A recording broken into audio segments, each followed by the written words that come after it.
spoken.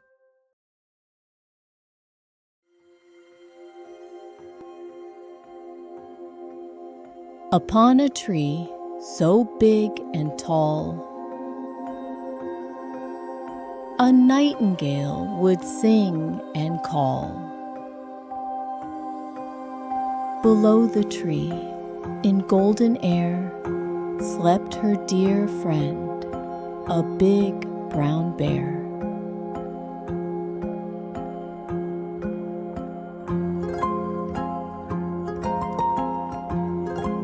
But winter came, the air turned cold. The bear would sleep, the bird was told. I must fly south, the nightingale sighed. We'll meet in spring, the two friends cried.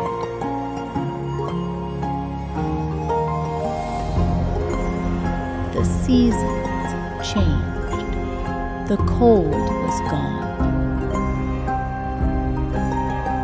The nightingale flew back at dawn, but where once stood their tree so high, a lonely stump was left to sigh.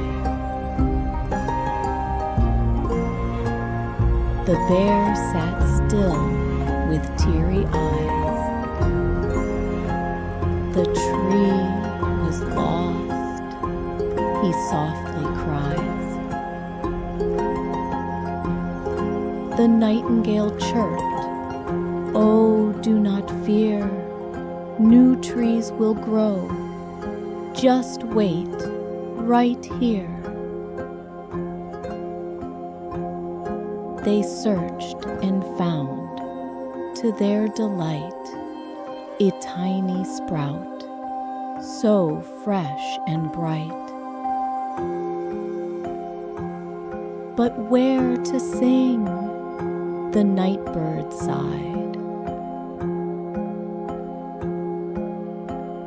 The bear just grinned and stood up wide. "I'll be your tree," the big bear beamed, with waving arms and laughter gleamed. The bird perched high upon his head, and all their friends came out and spread. The forest danced, the music played, a joyful tune, a game well made.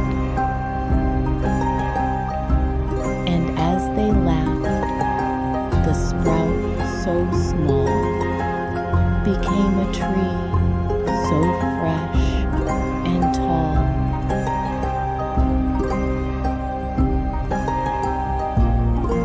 When spring returned the very next year, a young, strong tree was standing near. The nightingale sang with all her cheer, but still sat on her bare tree dear. Now, close your eyes, my dear, my bright, and dream beneath the soft moonlight.